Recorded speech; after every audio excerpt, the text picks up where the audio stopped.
വാർത്തകൾ വിശദമായി നോക്കുമ്പോൾ തിരുവനന്തപുരം പേട്ടയിലേക്കാണ് ആദ്യം പോകുന്നത്. പേട്ടയിൽ നിന്ന് 2 വയസ്സുകാരിയെ തട്ടിക്കൊണ്ടുപോയി. ഹൈദരാബാദ് സ്വദേശികളായ അമർദീപ്, റബീന ദേവി ദമ്പതികളുടെ മകൾ മേരിയാണ് കാണാതായത്. 2 പേർ ചേർത്താണ് കുട്ടിയെ തട്ടിക്കൊണ്ടുപോയത് എന്നാണ് സംശയിക്കുന്നത്. പേട്ട പോലീസ് അന്വേഷണം തുടരുകയാണ്. 5 സംഘങ്ങളായി തിരിഞ്ഞ് പരിശോധന നടത്തുമെന്ന് ACP പറഞ്ഞു. അവർക്കറിയില്ല. നമ്മളിപ്പോ അവരുടെ ആ സ്പോട്ട് സ്ഥലങ്ങൾ നോക്കണം. ആ സ്ഥലങ്ങളൊക്കെ ഒന്ന് പരിശോധിച്ചെങ്കിൽ കാടൊക്കെ ഉണ്ടല്ലോ, അതൊക്കെ നല്ല നോക്കണം. ഞങ്ങൾ ഓരോ ടീമായിട്ട് തിരിഞ്ഞ് ഓരോ സ്ഥലങ്ങൾ ഞങ്ങളിപ്പോ ഒരു 5 ടീമിനെ എടുത്തിട്ടുണ്ട്. നമ്മൾ കവർ ചെയ്ത് ഓരോ നോക്കുകയാണ്. നമുക്ക് എന്തെങ്കിലും ഡെവലപ്മെന്റ് ഉണ്ടെങ്കിൽ അങ്ങോട്ട് നോക്കും. കൂടുതൽ വിവരങ്ങൾ നൽകാൻ തിരുവനന്തപുരത്ത് നിന്ന് ഹരി മോഹൻ ചേരുന്നുണ്ട്. ഹരി, നമുക്ക് ഏറ്റവും പുതിയ വിവരങ്ങളാണ് അറിയേണ്ടത്. പോലീസ് ഇപ്പോൾ കൺട്രോൾ റൂം തുറന്നിട്ടുണ്ട്. ഒപ്പം 5 സംഘങ്ങളായി തിരിഞ്ഞാണ് അന്വേഷണമെന്ന ഉദ്യോഗസ്ഥർ തന്നെ പറയുന്നു. FIR-ലെ കൂടുതൽ വിവരങ്ങൾ പുറത്തുവരുന്നു. വിവരങ്ങൾ എങ്ങനെ? രേഷ്മ, ഇതിൽ ഏറ്റവും പ്രധാനപ്പെട്ട കാര്യം പോലീസ് കൺട്രോൾ റൂം തുറന്നിട്ടുണ്ട്. 112 നമ്പർ. കുട്ടിയെക്കുറിച്ച് എന്തെങ്കിലും വിവരം ലഭിക്കുന്നവർ ഈ കൺട്രോൾ റൂം നമ്പറായിട്ടുള്ള 112-ൽ 112-ൽ വിളിച്ച് വിവരം അറിയിക്കണം എന്നുള്ളതാണ് പോലീസ് നൽകുന്ന വിവരം. ഒപ്പം തന്നെ 4 നമ്പറുകൾ കൂടി പോലീസ് പുറത്തുവിട്ടിട്ടുണ്ട്. ആ 4 നമ്പറുകളിൽ കൂടി വിവരം അറിയിക്കാൻ സാധിക്കും. ആ നമ്പറുകളുടെ വിവരങ്ങൾ കൂടി നമ്മൾ പ്രേക്ഷകരിലേക്ക് എത്തിക്കുന്നു. 94 97 94 71 07 എന്ന് തുടങ്ങുന്ന ആണ് ഒരു നമ്പർ. ഇത്തരത്തിലുള്ള 4 നമ്പറുകളുണ്ട്. കുട്ടിയെക്കുറിച്ച് എന്തെങ്കിലും വിവരം കിട്ടുന്നവർ ഈ നമ്പറുകളിൽ വിവരം അറിയിക്കണം എന്നുള്ളതാണ് പേട്ട പോലീസ് നൽകിയിരിക്കുന്ന നിർദ്ദേശം.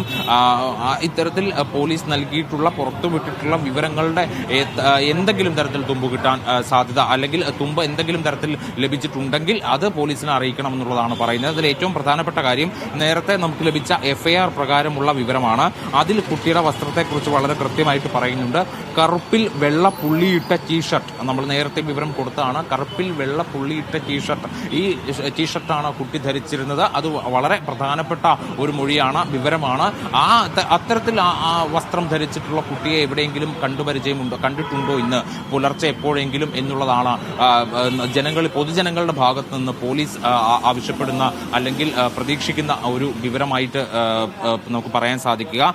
FIR-ൽ പറഞ്ഞിരിക്കുന്ന ഒരു വിവരത്തിന്റെ അടിസ്ഥാനത്തിൽ 12 മണിയോടുകൂടി ആണ് ഈ ദമ്പതികൾ താമസിക്കുന്ന തിരുവനന്തപുരം ബ്രഹ്മോസിന് സമീപം, ഓൾ സയൻസ് കോളേജിന് സമീപമുള്ള സ്ഥലമാണ്. ഈ ഓൾ സയൻസ് കോളേജിന് പുറകിലായി ഒരു ചതുപ്പ് നിറഞ്ഞ സ്ഥലമുണ്ട്. അവിടെ ടെന്റ് കെട്ടിയായിരുന്നു ഇവർ താമസിച്ചിരുന്നത് എന്നുള്ളൊരു വിവരമാണ് നമുക്ക് ലഭിക്കുന്നത്. അവിടെ ചെന്നിട്ടാണ് ഈ കുട്ടിയെ തട്ടിക്കൊണ്ടു പോകുന്ന കാര്യങ്ങളിലേക്ക് കടക്കുന്നത്, കുട്ടിയെ തട്ടിക്കൊണ്ടു പോകുന്നത്.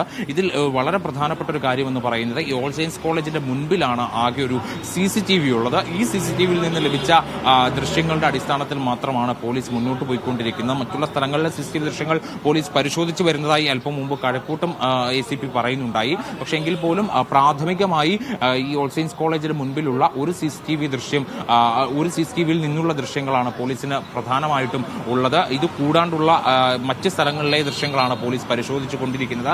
എന്തായാലും ഈ കോളേജിന് പുറകിൽ ചെന്ന് ഇവർ താമസിക്കുന്ന, അല്ലെങ്കിൽ ഇവർ നിലത്ത് കിടന്നുറങ്ങിയിരുന്ന, ടെന്റൊക്കെ കെട്ടിയിട്ടുണ്ടെങ്കിൽ പോലും ഇവർ നിലത്താണ് കിടന്നുറങ്ങിയിരുന്നത്. അങ്ങനെയുള്ളൊരു പ്രദേശവുമായിരുന്നു അത്. അങ്ങനെ അവിടെ നിന്നാണ് കുട്ടിയെ തട്ടിക്കൊണ്ടു പോകുന്ന ഒരു നിലയിലേക്ക് കാര്യങ്ങൾ എത്തിയത്. എന്തായാലും ഇവിടെ നിന്ന് നേരെ പോയി കഴിഞ്ഞാൽ ഇത് എയർപോർട്ട് റോഡാണ്. അവിടെ നിന്ന് നേരെ ശംഖുമുഖത്തേക്ക് പോകാം, എയർപോർട്ട് വഴിക്ക് പോകാൻ സാധിക്കും. പക്ഷെ അങ്ങോട്ടേക്കൊന്നും പോയിട്ടില്ല എന്നുള്ളൊരു വിവരമാണ് പോലീസിൽ നിന്ന് ലഭിക്കുന്നത്. പിന്നെ എങ്ങോട്ടാണ് ഈ സ്കൂട്ടർ പോയിട്ടുള്ളത് എന്നുള്ളൊരു പരിശോധനയാണ് എന്തായാലും നിലവിൽ പോലീസിന്റെ ഭാഗത്തു നിന്ന് നടക്കുന്നത്. ഇപ്പോൾ 5 സംഘങ്ങളായി തിരിഞ്ഞുകൊണ്ടാണ് പോലീസിന്റെ പരിശോധന നടന്നുകൊണ്ടിരിക്കുന്നത്. കൂടാതെ തിരുവനന്തപുരം റൂറൽ മേഖലയിൽ നിന്നുള്ള ഷാഡോ ടീമിനെ കൂടി തിരുവനന്തപുരം സിറ്റി നഗരപരിധിക്കുള്ളിലേക്ക് മാറ്റിയിട്ടുണ്ട്. നഗരം കേന്ദ്രീകരിച്ച് അന്വേഷണം നടത്തുക എന്നുള്ളതാണ് പോലീസിന്റെ ഭാഗത്തുനിന്ന് പ്രധാനമായിട്ട് ഉദ്ദേശിക്കുന്നത്. നിലവിൽ ഇപ്പോൾ തിരുവനന്തപുരം DCP നിതിൻ രാജ് തിരുവനന്തപുരം പേട്ട സ്റ്റേഷനിലുണ്ട്. പേട്ട സ്റ്റേഷനിൽ ഉള്ളിൽ ഇപ്പോൾ അദ്ദേഹമുണ്ട്. അദ്ദേഹം ലഭിച്ചിട്ടുള്ള മൊഴികൾ, ഒപ്പം തന്നെ ലഭിച്ചിട്ടുള്ള CCTV ദൃശ്യങ്ങളൊക്കെ തന്നെ പരിശോധിച്ചുകൊണ്ടിരിക്കുകയാണ്. അദ്ദേഹത്തിന്റെ നേതൃത്വത്തിലാണ് അന്വേഷണം മുന്നോട്ട് കൊണ്ടുപോകുന്നത്. ഒപ്പം തന്നെ Thiruvananthapuram city police commissioner CH നാഗരാജുവിന്റെ ഒരു നിർദ്ദേശം കൂടിയുണ്ട്. വളരെ കൃത്യമായി നഗരത്തിനുള്ളിൽ തന്നെ വ്യാപകമായ പരിശോധന പരിശോധന നടത്തുക, ആവശ്യമെങ്കിൽ പുറത്തുകൂടി പരിശോധന, അതായത് റൂറൽ മേഖലയിലേക്ക് കൂടി വളരെ വ്യാപകമായ പരിശോധന നടത്തുക. നിലവിൽ പരിശോധനകൾ നടക്കുന്നുണ്ട് മറ്റുള്ളവരെങ്കിൽ പോലും നഗരം കേന്ദ്രീകരിച്ച് തന്നെയാണ് പ്രധാനമായിട്ടും ഈ പരിശോധന നടക്കുന്നത് എന്ന് പറയേണ്ടിയിരിക്കുന്നു. എന്തായാലും ഞാൻ നേരത്തെ പറഞ്ഞ എഫ്ഐആറിലേക്ക് തന്നെ തിരിച്ചു പോവുകയാണ്. കുട്ടിയെക്കുറിച്ചുള്ള 1-2 വിവരങ്ങൾ, അതായത് 2 വയസ്സ് പ്രായമാണ് കുട്ടിക്കുള്ളത്. നമ്മൾ നേരത്തെ പറഞ്ഞതുപോലെ തന്നെ മറ്റൊന്ന് 3 അടി ഉയരമാണ്, മെലിഞ്ഞ ശരീരമാണ്, കാണാതാകുമ്പോൾ കറുപ്പിൽ വെള്ളപ്പുള്ളിയുള്ള ടീഷർട്ട് ധരിച്ചിട്ടുണ്ട്. മേരി എന്നാണ് പെൺകുട്ടിയുടെ പേരായിട്ട് പറയുന്നത്. തുറസായ ഒരു സ്ഥലമാണ്, അതായത് ഈ ബ്രഹ്മോസിന് സമീപത്ത് ഓൾ സയൻസ് കോളേജിന് പുറകിലായി തുറസായ സ്ഥലത്താണ് ടെന്റ് കെട്ടി താമസിക്കുന്നത്.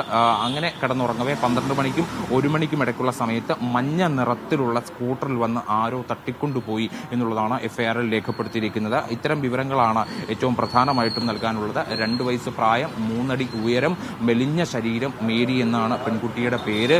ഒപ്പം തന്നെ മഞ്ഞ സ്കൂട്ടറിൽ 12 മണിക്കും 1 മണിക്കും ഇടയിൽ വെച്ച് ഈ ഓൾ സയൻസ് കോളേജിന്റെ പുറകിലത്തെ റോഡിൽ കാണപ്പെട്ട ഈ മഞ്ഞ സ്കൂട്ടറിലാണ് കുട്ടിയെ തട്ടിക്കൊണ്ടുപോയത് എന്നുള്ള വിവരമാണ് പോലീസ് പങ്കുവെക്കുന്നത്. ഈ വിവരങ്ങളുടെ അടിസ്ഥാനത്തിലാണ് പൊതുജനങ്ങളിൽ നിന്ന് പോലീസ് വിവരങ്ങൾ ലഭിക്കുമോ എന്നുള്ള കാര്യം നോക്കുന്നത്. അതുകൂടാതെ തന്നെ CCTV ദൃശ്യങ്ങൾ കൂടി പോലീസ് പരിശോധിക്കുന്നുണ്ട്. പ്രാഥമികമായി ലഭിച്ചിട്ടുള്ള ചില CCTV ദൃശ്യങ്ങളുണ്ട് ഈ കോളേജിന് മുൻവശത്ത് നിന്ന്, ഒപ്പം ബ്രഹ്മോസിന്റെ ഭാഗത്തു നിന്ന് ലഭിച്ച ചില CCTV ദൃശ്യങ്ങളുണ്ട്.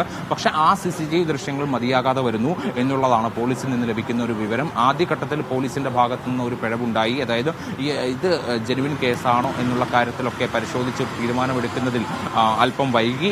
അതായത് പോലീസിന്റെ ഭാഗത്തു നിന്ന് അതിൽ നൽകുന്ന ഒരു വിശദീകരണം ഈ മൊഴിയിൽ വൈരുദ്ധ്യമുണ്ടായി എന്നുള്ള തരത്തിലാണ്. അതായത് ഈ കുട്ടിയുടെ മാതാപിതാക്കൾ, ഇതര സംസ്ഥാനക്കാരായ മാതാപിതാക്കൾ ഈ സംഭവം അറിഞ്ഞിരുന്നില്ല, അല്ലെങ്കിൽ ഈ സംഭവം നേരിൽ കണ്ടില്ല.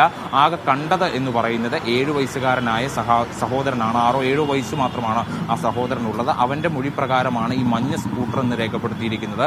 2 പേരുണ്ട് എന്ന് പറഞ്ഞിരിക്കുന്നത്. അപ്പോൾ ആ മൊഴി എത്രത്തോളം വിശ്വാസയോഗ്യമാണ് എന്നതൊക്കെ ഈ പുലർച്ചെ ഇത്തരത്തിൽ പരാതി ലഭിക്കുന്ന സമയത്ത് പോലീസിന് സ്ഥിരീകരിക്കാൻ കുറെ സമയം വേണ്ടി വന്നു. അത് ഏറെ നേരം വൈകിപ്പിച്ചു എന്നുള്ളതാണ് ആദ്യഘട്ടത്തിൽ പോലീസിന്റെ ഭാഗത്തു നിന്നുണ്ടായിട്ടുള്ള പിഴവ്. പക്ഷെ അതിനുശേഷം പോലീസ് ഉണർന്നു പ്രവർത്തിച്ചു എന്ന് തന്നെ പറയേണ്ടിയിരിക്കുന്നു. കാരണം 6 മണിക്ക് ശേഷം തന്നെ തിരുവനന്തപുരം DCP പേട്ട പോലീസ് സ്റ്റേഷനിലേക്ക് എത്തിക്കൊണ്ട് അന്വേഷണത്തിന് നേതൃത്വം നൽകുന്ന കാഴ്ചയുണ്ടായി.